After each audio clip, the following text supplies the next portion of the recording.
மக்களுடன் மனதின் குரல் பொதிகை தமிழ் தொலைக்காட்சியில் 125வது மாதத்தை எட்டி சரித்திர சாதனை படைக்கும் பிரதமர் மோடியின் மன் கி பாத் நிகழ்ச்சி. நாட்டு மக்களுடன் உரையாடும் மோடிஜி. நமோ ஆப் மற்றும் சாரல் ஆப் மூலம் பிரதமரோடு பேசி மகிழும் அரிய வாய்ப்பை பெற்றிடுவீர். வி. ரமேஷ், வழக்கறிஞர், மாவட்ட பொதுச் செயலாளர், மத்திய சென்னை மேற்கு மாவட்ட பாஜக. அடமானத்தில் இருக்கும் தங்க நகையை மீட்டு மார்க்கெட் விலையில் உடனடியாக விற்க சிறந்த வழி பிரைம் கோல்ட் ஹப். தொடர்புக்கு 9845551787. தங்கத்தை மட்டுமல்ல, உங்கள் தன்னம்பிக்கையையும் மீட்டுத் தருகிறோம். அமெரிக்காவுடைய உள்நாட்டு பிரச்சனையை நாம ஏன் பேசணும் அப்படின்ட்டு, அமெரிக்காவில் நடக்கக்கூடிய உள்நாட்டு பிரச்சனையை பேசுவதற்கான காலம் அப்படிங்கிறது இப்போ வந்திருக்கு. ஏன்னா எப்போவுமே மற்ற நாட்டில் நடக்கக்கூடிய உள்நாட்டில் நடக்கக்கூடிய விஷயங்களை குறித்து அவர்கள் எப்போவுமே கருத்து தெரிவிப்பாங்க. அதே மாதிரி அதை பற்றி குத்தி காட்டுறது அப்படிங்கிறது தொடர்ச்சியாக அமெரிக்கா தரப்புல இருந்து நடந்துகிட்டே இருக்கும். ஆனால் இந்தியா ஒரு நாளும் அதை செஞ்சது கிடையாது. ஆனால் இப்போ செய்யறதுக்கான மிக முக்கியமான காரணமாக என்ன இருக்குன்னா, இந்த ட்ரம்ப் அப்படிங்கிற அந்த ஒற்றை நபர் இருக்கிறார். ஒபாமா வெளியிடக்கூடிய அந்த அறிக்கையில் என்ன சொல்றாரு அப்படின்னா, அமெரிக்க மண்ணில் ராணுவத்தை இறக்கி மக்களின் சுதந்திரத்துக்கே ஆபத்தை விளைவிக்கக்கூடிய வேலையை ட்ரம்ப் செய்து கொண்டிருக்கிறார். அதை தாண்டி மிக முக்கியமான ஒரு குற்றச்சாட்டு பாருங்க, ட்ரம்ப் தனக்கென தனி ராணுவத்தை கட்டமைத்திருக்கிறார். சீனா உங்க நண்பன் கிடையாது, அவன் உங்களுடைய எதிரி. எப்ப வேணா உங்க 2 பேருக்கும் போர் வரக்கூடிய சூழல் இருக்கு. ஆனா நீங்க அவங்கிட்ட போய் நட்பு பாராட்டுறீங்க அப்படின்னு. நட்பு முதலில் பாராட்டியது இந்தியாவா இல்ல சைனாவா? இப்போ 2028 IMF உடைய கணிப்பின்படி உலகத்தின் 3வது மிகப்பெரிய பொருளாதார நாடாக இந்தியா இருக்கும்னு IMF அறிவித்திருக்கக்கூடிய சூழல்ல நாங்க யாருக்கும் பணிய வேண்டிய அவசியம் இல்லை அப்படிங்கிறதை இந்தியா உணர்த்தி வருகிறது. அமெரிக்காவில் இருக்கக்கூடிய அந்த வெள்ளை மாளிகை இருக்கக்கூடிய அந்த அரசாங்க கட்டமைப்பில் இருக்கக்கூடிய நபர்கள் என்ன நினைச்சிட்டு இருக்கிறாங்க, அவங்களோட தொலைக்காட்சிகள் என்ன பேசுறாங்க அப்படின்னா, வரலாறு திரும்புகிறது, மீண்டும் அமெரிக்காவுடைய அந்த ஆளுகையின் கீழே உலக நாடுகள் எல்லாமே வந்துகிட்டு இருக்கு பாருங்க, டாரிஃபுக்கு எல்லாருமே பயந்துட்டாங்க, இந்தியா இப்போ கொஞ்சம் முரணு பிடிச்சிட்டு இருக்கிறாங்க, ஆனா இந்தியாவும் வலிக்கு விடும் அப்படின்னு சொல்லிட்டு அவங்க பேசிட்டு இருக்கிறாங்க. அது பொய். அது அவங்க ஒரு கற்பனையில பேசக்கூடியது. ஆதர் நேயர்களுக்கு அன்பு வணக்கம். அமெரிக்க அதிபர் டொனால்ட் ட்ரம்ப் அவர் நடத்தி வரக்கூடிய இந்த வரி பயங்கரவாதம், அது தொடர்பான செய்திகள் தொடர்ச்சியாக பார்த்துக்கிட்டு இருக்கிறோம். இது ஒரு உச்சத்தை எட்டியிருக்கு அப்படின்னு நம்ம புரிஞ்சுக்கலாம். ஆனால் இந்த நேரத்தில் குறிப்பாக இந்த ஒயிட் ஹவுஸ் அப்படிங்கிற அந்த வெள்ளை மாளிகை அரசாங்க கட்டமைப்புகளுக்கு எல்லாமே இப்போது இந்தியாவுக்கு எதிரான கருத்துருவாக்கத்தை சர்வதேச அளவில் மிக தீவிரமாக செலுத்திட்டு இருக்கிறாங்க. ஆனால் மிக முக்கியமாக அவர்கள் மறந்தது என்ன அப்படின்னா, அவங்களுடைய உள்நாட்டில் இருக்கக்கூடிய அவங்களுக்கு மிக பயங்கரமாக மாறக்கூடிய பிரச்சனைகளை அவங்க மறந்துட்டாங்க.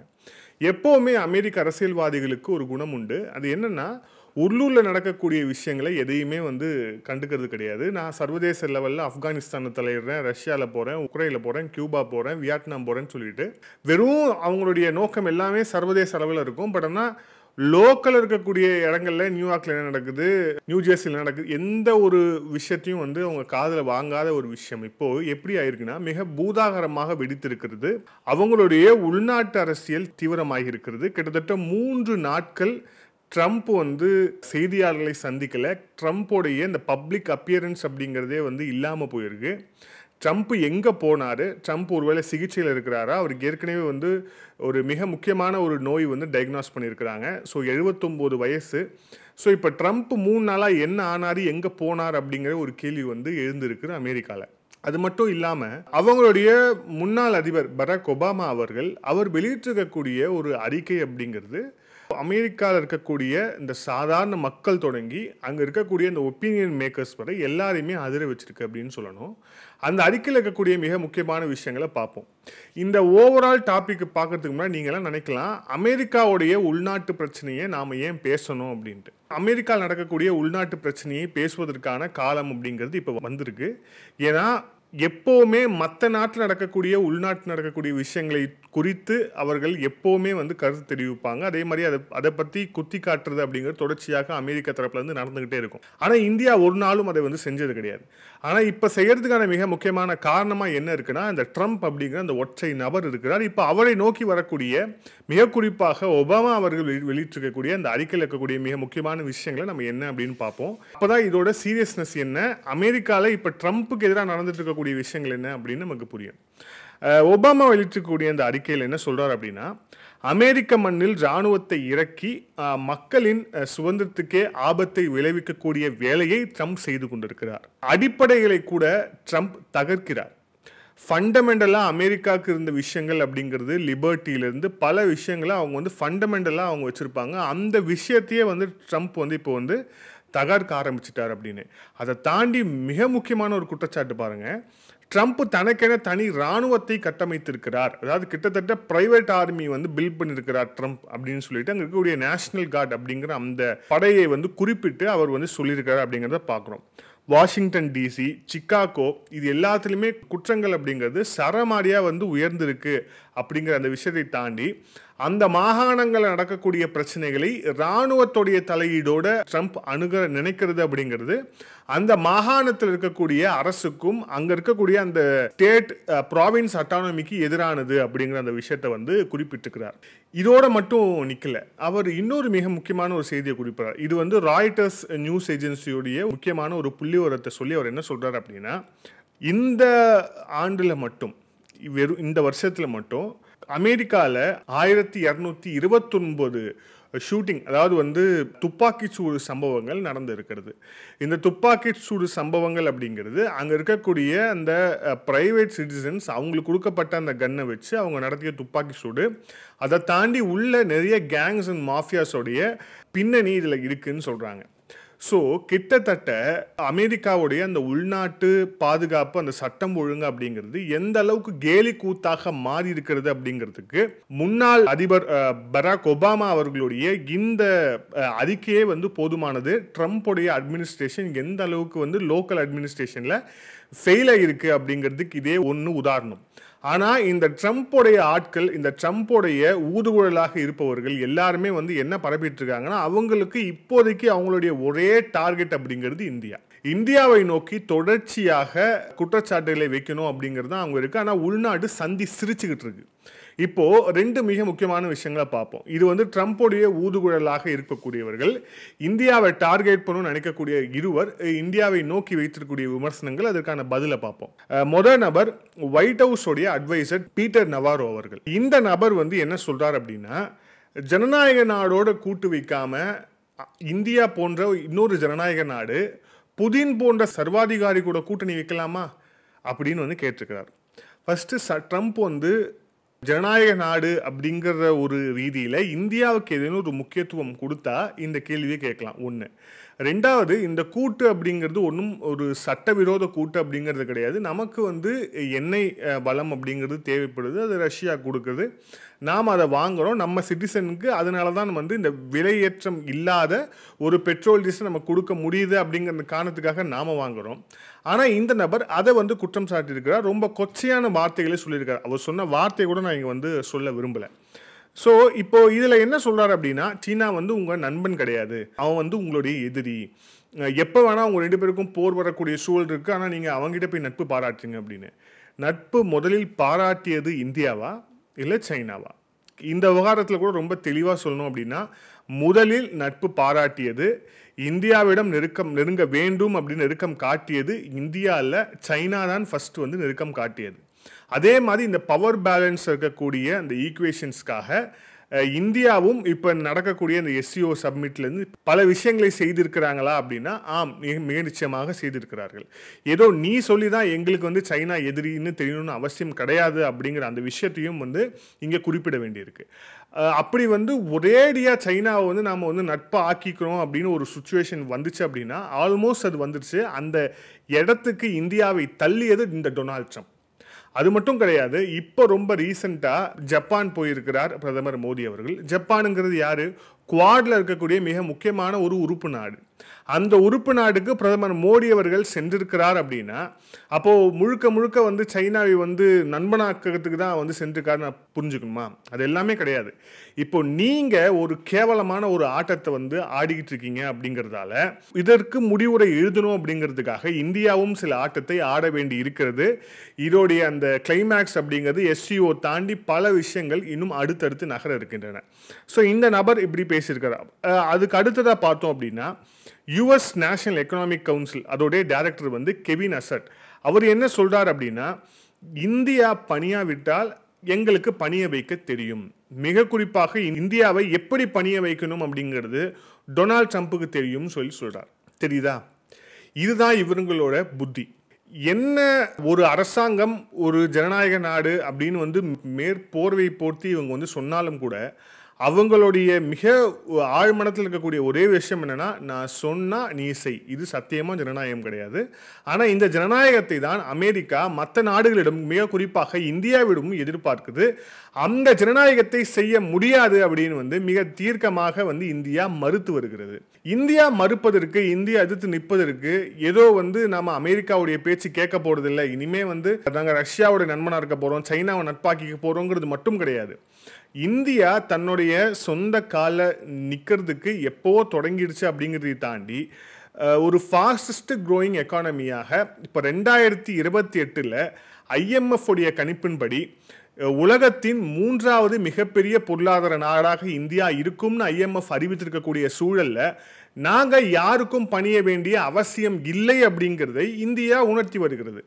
அதை தாண்டி இப்போ இந்த 2 நபர்களுக்கு மிக குறிப்பாக இந்த கெவினுக்கு பதில் சொல்றதுக்கு நம்ம கூட தேவையில்லை, யுஎஸ்ல இருக்கக்கூடிய மிக முக்கியமான ஒரு பொருளாதார நிபுணரே போதும். அவர் ரிச்சர்ட் வால்ஃப் அப்படிங்கிறவர். அவர் என்ன சொல்லியிருக்காரு அப்படின்னா, US is no more a global power.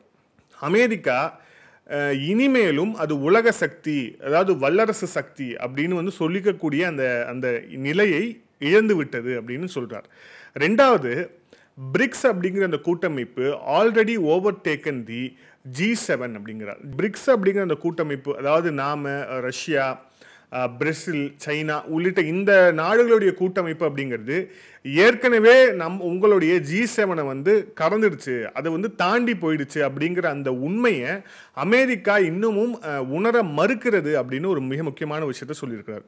அது மட்டும் இல்லாமல் US and its allies, US, America, அதுக்கப்புறம் அதோடைய கூட்டாளி நாடுகள், அவங்களுடைய அந்த உற்பத்தி அப்படிங்கிறது இந்த குளோபல் ப்ரொடக்ஷன்லேயே இந்த உலக உற்பத்திக்கு அமெரிக்காவும் அமெரிக்காவுடைய கூட்டாளி நாடுகளும் செய்யக்கூடிய அந்த பங்களிப்பு அப்படிங்கிறது இந்த நாடுகளுடைய பிரிக்ஸ் நாடுகளோடு ஒப்பிடும்போது மிக குறைவு அப்படின்னு புள்ளி விவரத்தோடு சொல்லியிருக்கிறார். அதில் அவர் சொல்லும்போது என்ன சொல்கிறார் அப்படின்னா, இந்த ஒட்டுமொத்த இந்த உலகத்துடைய இந்த மேனுஃபேக்சரிங்கில், இந்த உற்பத்தியில் பிரிக்ஸ் நாடுகளுடைய கூட்டமைப்பு செய்யக்கூடியது 35%. அதே அமெரிக்கா அப்புறம் அவங்களுடைய கூட்டாளி நாடுகள், ஐரோப்பிய நாடுகள், இஸ்ரேல் எல்லாத்தையும் சேர்த்து அவங்க செய்யக்கூடியது 28% அப்படிங்கிறார். ஸோ பிரிக்ஸ் ஏற்கனவே உங்களை தாண்டிடுச்சு அப்படின்னு. அதை தாண்டி இந்த ஒரு விஷயம்தான் மிக முக்கியமாக டொனால்ட் ட்ரம்ப்பை உறுத்தியிருக்கிறது. இந்த அமெரிக்காவிற்கு வெள்ளை மாளிகையில் உட்கார்ந்து கொண்டு ஆடக்கூடிய இந்த நபர்கள் புரிந்து கொள்ள வேண்டிய விஷயம் அப்படிங்கிறத ரிச்சர்ட் வால்ஃப் என்ன சொல்றார் அப்படின்னா, India is now the largest country in the world, it's like mouse hitting elephant அப்படின்னு சொல்றாரு. அதாவது அமெரிக்கா அப்படிங்கிற நாடு இப்போ இந்தியாவை சீன்றது, இந்த டாரிஃப் போட்டு சீன்றது, தொடர்ச்சியாக அவங்களுடைய அந்த ஒப்பீனியன் மேக்கர்ஸ்லாம் சீன்றது எதை காட்டுது அப்படின்னா, ஒரு எலி யானை அடிக்கிறது தான் காமிக்குது அப்படின்னு. எலின்னு இங்கே அவர் குறிப்பிடுறது அமெரிக்கா, எலிஃபென்ட் அப்படின்னு அவர் அங்கே குறிப்பிடுறது அப்படிங்கிறது இந்தியாவை தான். இந்தியாவை ஏதோ புகழணும் அப்படிங்கிறதுக்காக மட்டும் சொல்லலை, அதுக்கான மிக முக்கியமான காரணங்களையும் அவர் இதில் அடுக்கியிருக்காரு அப்படிங்கிறத பார்க்குறோம். இதில் ஒரு சின்ன உதாரணமாக பார்ப்போம். அதாவது உலகத்திலேயே biggest stock market in the world அப்படின்னா அது இந்தியா.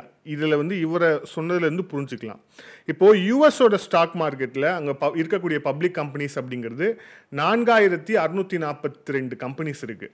ஆனால் அதே இப்போ இந்தியாவில் இருக்கக்கூடிய இந்த ஸ்டாக் மார்க்கெட் படி பார்த்தோம் அப்படின்னா இங்கே இருக்கக்கூடிய பப்ளிக் கம்பெனிஸோடைய எண்ணிக்கை அப்படிங்கிறது 5617 கம்பெனிஸ் இருக்குது. ஸோ நீங்கள் எந்த வகையில் நீங்கள் ஒப்பிட்டாலும் அந்த சைஸ் அப்படிங்கிற அந்த அளவில் இந்தியா அப்படிங்கிறது உங்களை விட வளர்ந்து விட்டது அப்படிங்கிற அந்த விஷயத்தை தான் அவர் மீண்டும் மீண்டும் தீவிரமாக இங்கே உணர்த்துகிறார் அப்படிங்கிறத பார்க்குறோம். ஆனால் அமெரிக்காவுக்கு இதில் இவங்க உணரணும் அப்படிங்கிற அந்த ஒரு செய்தியோ அந்த ஒரு விஷயமோ அவங்களுக்கு தெரியவே இல்லை. அதை தாண்டி இப்போது அமெரிக்காவை வெறும் இந்தியா மட்டும்தான் எதிர்க்கிறதா அப்படிங்கிற அந்த ஒரு கேள்வி இருக்குல்ல, அந்த ஒரு கேள்விக்கு தெளிவான பதில் என்ன அப்படின்னா, அமெரிக்காவை நம்புவதற்கு ஐரோப்பிய நாடுகளே தயாராக இல்லை. ஏன்னா ட்ரம்ப் அந்த அளவுக்கு சந்தி சிரிக்க வச்சிருக்கிறார் அமெரிக்காவை. தொடர்ச்சியாக இந்த வெஸ்டோடைய ஆதிக்கம் அப்படிங்கிறது இப்போ இங்க இருக்கக்கூடிய நாடுகளின் மீது தொடர்ச்சியாக இருந்துகிட்டே இந்த அழுத்தம் இருந்துகிட்டே இருந்ததுக்கான மிக முக்கியமான காரணமாக எல்லாமே இது எது இருக்குன்னா, இவங்க தங்களை வந்து பெரிய ஒரு சூப்பர் பவர், நாம வந்து உலகம் முழுக்க 800 ஆர்மி பேஸை வச்சிருக்கிறோம், ஸோ நம்மள வந்து என்ன செய்ய முடியும் அப்படிங்கிற அந்த ஒரு விஷயம் தான். ஆனால் இந்த கேள்வி கேட்கக்கூடிய நபர்கள் புரிஞ்சு கொள்ள வேண்டிய விஷயம் என்ன அப்படின்னா, அமெரிக்காவுக்கு 800 ஆர்மி பேஸ் உலக நாடுகள் முழுக்க இருக்கு, உண்மைதான். இந்தியாவில் ஒரு பேஸாவது இருக்கா? வங்கதேசத்தில் ஒரு பேஸாவது இருக்கா? ஏன் இல்லை? வங்கதேசத்தில் ஏன் இல்லைங்கிறதுக்கு வங்கதேசத்துடைய ஆட்சியாளர்கள் பதில் சொல்லட்டும். ஆனால் இந்தியாவில் ஒரு பேஸ் கூட இல்லை அப்படின்னா, ஸோ நம்மளுடைய ஆட்சியாளர்கள் நம்மளுடைய சுதந்திரம் அடைந்ததுலேருந்து மிக முக்கியமாக ஒரு விஷயத்தை வந்து அவங்க மைண்டில் வச்சுருந்தது என்ன அப்படின்னா, அமெரிக்காவுக்கோ இல்லை வேறு ஏதேனும் வல்லரசுகளுக்கோ இந்தியாவில் வந்து போர்படை தளம் அமைய விடக்கூடாது அப்படிங்கிற அந்த ஒரு பாலிசியில் நாம் தெளிவாக இருந்ததுக்கான மிக முக்கியமான காரணமே வந்து இதுதான். ஸோ இது ஏற்படுத்தியிருக்கக்கூடிய நம்பிக்கை தான் பல நாடுகளுக்கு, மிக குறிப்பாக இப்போ ஜப்பான் எடுத்துப்போமே, ஜப்பானுடைய ஒரு டாப் ட்ரேட் நெகோஷியேட்டர் அவர் வந்து அமெரிக்காவுக்கு போய் ஒரு மிக முக்கியமான ஒரு வர்த்தகத்தை வந்து சைன் பண்ண வேண்டிய ஒரு காலகட்டம் அது. அந்த காலகட்டத்தை, அந்த ஒரு நேரத்தை யாருக்காக அவர் ஸ்கிப் பண்ணுறார் அப்படின்னா, பிரதமர் மோடி அவர்களுடைய வருகைக்காக அவர் ஸ்கிப் பண்ணுறார். பிரதமர் மோடியோடைய வருகைக்காக அவர் ஸ்கிப் பண்ணக்கூடிய நாடு ஸ்ரீலங்கா கிடையாது, அதே மாதிரி ஏதோ ஒரு ஆப்பிரிக்க நாடு கிடையாது, அமெரிக்கா. அமெரிக்காவில் மிகப்பெரிய ஒரு வர்த்தக டீலை முடிக்கணும் அப்படிங்கிறதுக்காக அவர் வந்து போக வேண்டிய அவர் அதை ரத்து செய்து விட்டு பிரதமர் மோடியோடைய வருகைக்காக அவர் நின்றார் அப்படின்னா, இதிலிருந்து இந்தியாவுடைய பவர் என்ன, இந்தியாவுடைய அந்த முக்கியத்துவத்தை ஜப்பான், எந்த ஜப்பான், கிட்டத்தட்ட அமெரிக்காவை எல்லா வகையிலும் சார்ந்திருக்கக்கூடிய ஜப்பானே முடிவு செய்து அப்படின்னா, இதுதான் அமெரிக்காவுடைய லட்சணம் அப்படிங்கிறது. இந்த பதிவோட இறுதியாக ட்ரம்ப் தொடர்பாக சில விஷயங்கள் வர இருக்கு. ட்ரம்ப் தொடர்பாக நம்ம பேசி ஆகணுமா அப்படின்னா பேசி ஆகணும். ஏன்னா இப்போது உலக நாடுகள் முழுக்க என்ன பேசுகிறாங்க அப்படின்னா, ட்ரம்ப் ஏற்படுத்தக்கூடிய பிரச்சனைகளை பற்றி பேசிகிட்டு இருக்கிறாங்க. இந்தியா உட்பட எல்லாருமே வந்து நம்ம ட்ரம்ப்பால் வந்து ஏற்படுத்தக்கூடிய பிரச்சனைகளை பற்றி பேசிகிட்டு இருக்கிறோம். ஆனால் ட்ரம்ப்புக்கு இருக்கக்கூடிய பிரச்சனைகள் என்னென்னு பேசணும் இல்லையா? அதை மிக நிச்சயமாக பேசி தான் ஆகணும். அதை வந்து நான் வந்து மறுதளிச்சுட்டு போக முடியாது. அது தொடர்பாக மிக முக்கியமான ஒரு காணொலி அப்படிங்கிறது வரும் நாட்களில் வெளியிடப்படும். இந்த பதிவோட இறுதியாக சொல்லக்கூடிய ஒரே ஒரு விஷயம் இதுதான். இப்போ இந்த அக்ரஷன்லாம் வந்ததுக்கு பிறகு அமெரிக்காவில் இருக்கக்கூடிய அந்த வெள்ளை மாளிகை இருக்கக்கூடிய அந்த அரசாங்க கட்டமைப்பில் இருக்கக்கூடிய நபர்கள் வந்து என்ன நினச்சிட்டு இருக்கிறாங்க, அவங்களோட தொலைக்காட்சிகள் என்ன பேசுகிறாங்க அப்படின்னா, வரலாறு திரும்புகிறது, மீண்டும் அமெரிக்காவுடைய அந்த ஆளுகையின் கீழே வந்து உலக நாடுகள் எல்லாமே வந்துகிட்டு இருக்கு, பாருங்க டாரிஃபுக்கு வந்து எல்லாருமே பயந்துட்டாங்க, இந்தியா இப்போ கொஞ்சம் முரணு பிடிச்சிட்டு இருக்கிறாங்க, ஆனால் இந்தியாவும் வலிக்கு வந்து விடும், வரலாறு திரும்புகிறது அப்படின்னு சொல்லிட்டு அவங்க பேசிக்கிட்டு இருக்கிறாங்க. அது வந்து பொய். அது வந்து அவங்க ஒரு கற்பனையில் பேசக்கூடியது. வரலாறு திரும்பலை, வரலாறு படைக்கப்படும், இந்தியா முன் செல்லும். மீண்டும் இன்னொரு காணொலியில் சந்திப்போம். அதுவரை நன்றி, வணக்கம்.